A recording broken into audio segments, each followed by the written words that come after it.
like just welcoming people to this press conference about ChicagoQuest. And I'd like to start by just asking the people who will be speaking here today to introduce themselves. I'll start with myself. My name's Eric Reuter, and I'm in the communications department at the Chicago Teachers Union. Jen? I'm Jen Conant. I'm a math teacher at CICS Northtown Academy and a council chair for unionized CICS schools. Kimberly? I'm Kimberly Randall. I'm an English teacher at CICS Ralph Ellison High School. Thank you. Matt? I'm Matt Carlson. I am a science teacher at CICS ChicagoQuest, and I am the other council chair and the CTU delegate. Chris? My name is Chris Barron. I'm the chair of the CTU's Charter Division. Maria? I'm Maria Moreno. I am the CTU Financial Secretary. And Jesse? My name is Jesse Sharkey, and I'm the president of Chicago Teachers Union. And we're also joined by Leo Rafanti, who is the CTU field rep, and will be here to take questions if necessary. So we're going to start by kicking it off with Jen. Go ahead. So we're here today to call CICS out on its management of its schools and specifically its management of ChicagoQuest and its failure to provide a good education for students there and for the way they're handling a potential school closure. The school was founded in 2011 by the current deputy mayor for education and fought back against school closure in 2015, 2016. And since that time, CICS has had the opportunity to really invest in ChicagoQuest, to stabilize it, to turn it around and ensure that they could continue operating and providing a good education for its students. They have not done that. They are sitting on $35 million in reserves, money that should be invested in classrooms at ChicagoQuest. They are still taking large management fees and have a bloated bureaucracy and management structure. And it's hurting our schools and slowly starving them. CICS needs to do better by the students and by the families, and they should be participating in a much more transparent process about the potential school closure here. It is unacceptable to give families only 4 days notice of a vote on school closure. And they should be involving families, students, and staff in discussions about how to improve the school or whether to close it, not making a unilateral decision. So we know that CICS can and should do better, and we're here to hold it accountable. Thank you, Jen. Next is Matt. Hi, Matt. My name is Matt Carlson again, and some things that we've dealt with at Quest in my 5 years here, we've lost so much. We've led off students. The year I started, we had nearly 280 students, and continually we have, through mismanagement, through student push out, through attrition, pushed out nearly 150 of our total students. Our current enrollment is dangerously low due to this management by lack of investment into the school. We have no foreign language currently at our school. We had a diverse extracurricular sporting program that's gone. We used to have a robust academic department with 4 to 6 staff members per department. We're now down to 1, maybe 2 staff per department, and that hurts our students. Our students are not getting the robust education that they need to be college bound, to be ready for the real world, and is due to this mismanagement by CP and CICS. Our kids deserve reinvestment. They're sitting on funds that we struck about a couple years ago. We know they have millions in cash reserves that needs to get invested into our schools, into where these kids can benefit from them. We need foreign language as a graduation requirement. We need staff to stay consistent. And that was what's so frustrating, is this was a first year that we had consistency stay with our staff and our students. And to see a unilateral move to close us with so little notice to the parents, to the staff, is just unfair, and it's disingenuous to CICS, its mission, its vision, and it hurts the kids. And our kids deserve better, and our kids deserve more. Thank you. Thanks, Matt. Next is Kimberly. Hi, I'm Kimberly Randall. Ellison was a vivacious school my first year, full of students, staff, activities, and support. However, over my 6-year tenure at CICS Ralph Ellison, I have seen our teaching and support staff dwindle to almost nothing. Our student population more than decimated, and the investment in our school community by CICS become essentially non-existent. Our students and staff have had to suffer because of CICS's negligence. They did not step in when we had multiple teacher and para exoduses and layoffs. They did not step in when enrollment began to decline. They did not step in to support after-school activities and sports or attend the amazing school-wide events we've held. We don't get any acknowledgement for the awesome things our students and staff do. Instead, CICS treats us as the ugly stepchildren, shuttered out of sight and out of mind. We've talked multiple times about the issues both Ellison and Quest have faced. We've pleaded for help for years, only for those cries to fall on uncaring ears. And instead of doing the just thing of using a portion of the $35 million they have in reserves to save our schools, CICS has instead decided to close a school that serves Black and brown students in this racial climate, in this pandemic, without consulting the stakeholders this decision affects. Instead of investing in our students, they've denied our students the money and resources they desperately need under the patronizing and false assertion of fairness to their other schools. Instead of rectifying their dereliction of duty to the students they are supposed to serve, they have chosen to wipe their hands of their responsibility and close CICS ChicagoQuest. So is Ralph Ellison next? Is CICS willing to continue to uphold the negative educational impact on Black and brown students in Chicago for the love of the almighty dollar? Is CICS going to continue to ignore the responsibility they hold for the downfall of our schools? Or are they going to finally show the true financial, educational, and emotional investment into the schools they created under the belief that they could make a difference? CICS, you cannot continue to ignore the filth on your hands.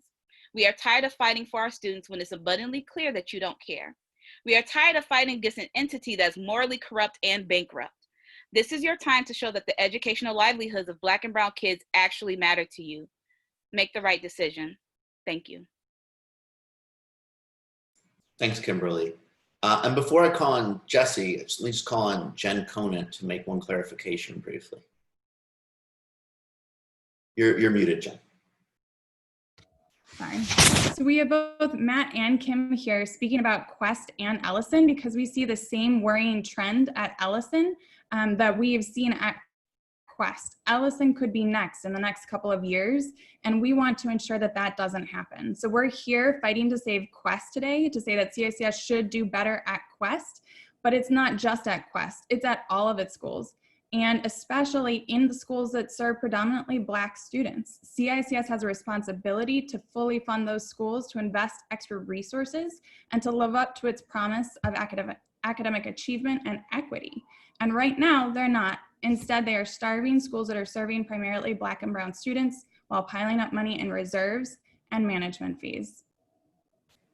Thanks, Jen. Now I'm going to call on Jesse for a couple minutes, and then we'll have Maria do a quick summary in Spanish of what's been said so far, and then we'll be opening it up to questions from the media. Go ahead, Jesse. Thanks, Eric, and thanks everyone who just spoke. I want to take a step back and just draw a little bit of attention to the broader educational context going on here. For people who remember, it was just a couple of years ago that there was a bitter wintertime strike against the charter entity which controls Quest and the other Civitas schools, and that is the Chicago International Charter Schools, or CICS for short. This is an entity that controls 14 schools in the city of Chicago, and then but controls those schools through a whole number of subgroups, which in turn manage the different school networks. I believe there's 3 different subcontractors that in turn manage schools. And the point here is that when charter schools first came into Chicago, they were sold as a way to increase accountability and to increase performance and make a better school experience for students. What we've seen in contrast to these claims is that CICS essentially, it runs a fine operation for management. The former CEO of CICS, or Chicago International Charter Schools, Elizabeth Shaw, made the same amount of money, $250,000 a year, to manage 13 schools in a network that Janice Jackson is paid to manage all 550 CPS schools. And basically what happens is these operators hide behind multiple layers of management. We're seeing the opposite. There's no real accountability in the charter sector. And that is exemplified by what's going on at Chicago International's Quest School, which they're now talking about closing. So not only have we seen a real disservice done to students over time, a lack of investment, and a lack of investment despite the fact that CICS has gotten more funds, both from the state and from the Chicago Public Schools to operate schools. So they've seen their funding increase, but at the same time, they've been cutting funds that actually will find their way to students. And as a result of this, teachers have been left to pick up the pieces, and now they're saying, well, now they're going to cut bait and leave the school to close. And we don't think there's any accountability there at all. In fact, there's less accountability for CICS to make this decision than there is for the public schools, which have made similarly disastrous decisions to close schools. So, you know, in short, we think that this is proof that there's something fundamentally broken about this model. And we strongly urge the board of CICS to vote no. And lacking that, we think there needs to be state or government oversight of this sector to keep this kind of thing from happening in the future.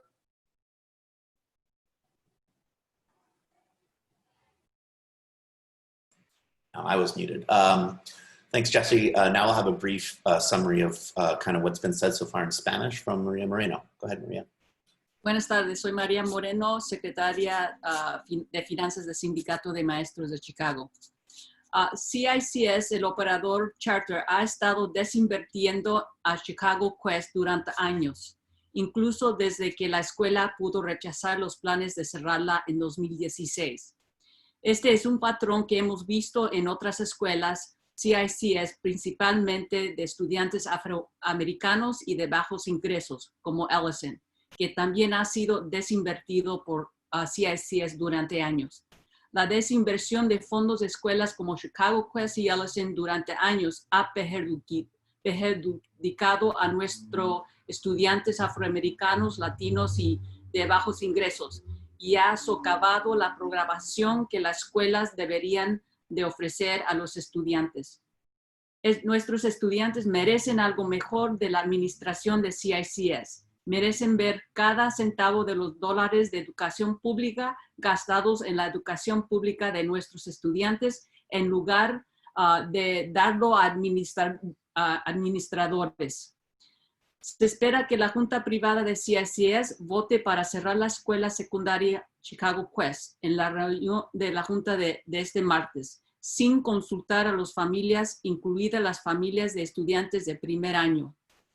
En su última reunión de la Junta, los jefes de CICS inicialmente se opusieron y luego aprobaron la solicitud de ChicagoQuest de $210,000 adicionales para el personal y el software de idiomas extranjeros. Eso es menos de un 1% de dólares públicas que están acumulando actualmente, $35 millones. Y este es parte de un patrón y una práctica de quitar dinero de las escuelas de estudiantes afroamericanos y de clase trabajadora. En lugar de dedicar esos recursos a las necesidades de los estudiantes, la administración principal de CICS para ChicagoQuest usó una parte de esos fondos para contratar a un subdirector, lo que los educadores han señalado como una mala administración de fondos que estaban destinados a apoyar las necesidades de los salones, no a expandir aún más una administración ya hinchada financieramente. Estamos pidiendo que hay dirección del Estado sobre cómo se maneja estas escuelas. Es una traición a la educación de nuestros estudiantes. Gracias. Thank you, Maria.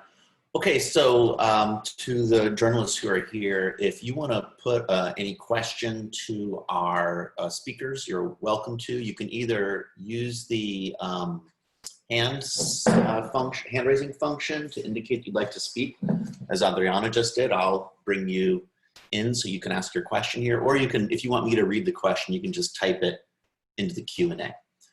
So I'm going to have Adriana from WBEZ ask the first question. So Go ahead. Yes, hi, can you hear me? Can you hear me well? Yes, we hear you. So has this situation kind of like pushed you as a union to kind of like reevaluate your strategy in terms of, I don't know, like having put a moratorium on any closures, like in your last contract negotiation? Have you had a time to reflect on what you as a union could have done to prevent this closure or this potential closure, this potential situation, you know, pushing like, or not, like, you know, the fact that CICS officials are potentially going to be voting to close this one school? Adriana, let me say something, and maybe some other folks want to add into that. We have asked both the Chicago Public Schools and charter employers for moratoriums on closures. You know, our opinion is that school closing is a terrible strategy and intends to reinforce enrollment patterns and undermine neighborhoods in a way that doesn't help anybody. We believe in investing in schools, not closing them. The truth of the matter is that the employers have outright refused to bargain with us about that. And, you know, so our opinion about this and our strategy around it remains the same, which is invest in neighborhoods, invest in students, give us the tools we need to do our jobs, and that's going to help keep schools vital and thriving. Thanks, Jesse. Would anyone else like to take a further stab at that one? Go ahead, Chris. Yeah, I just like to say that this is a crisis like entirely created by CICS. Chicagoans and taxpayers in Illinois have put the funds there for education. The funds are there. They're just not willing to invest that money. It's $30 million. It's outrageous. So, you know, it's I hope that's helpful. Yeah, the last thing I would say is that, you know, Mary Lori Lightfoot pledged a moratorium on school closings when she was running for office. And, you know, now we're seeing there's different sets of rules for different kinds of schools. You know, we'll see if the mayor makes good on that, but we don't think the school should be closing. Okay, anything else? All right, are there any other, Adriana, did you want to ask a follow-up? Aside from the, can you hear me? Yep. Okay. Aside from the, you know, like, yeah, you've asked in the past for moratoriums on school closures, but like, has this kind of like, going back to like the reevaluating, you know, like CICS officials for, you know, many times have said, well, the union pushed us to do this because, or to have all these expenses that we can't meet because we're not, you know, financially solid, and you argue otherwise that that's not the case.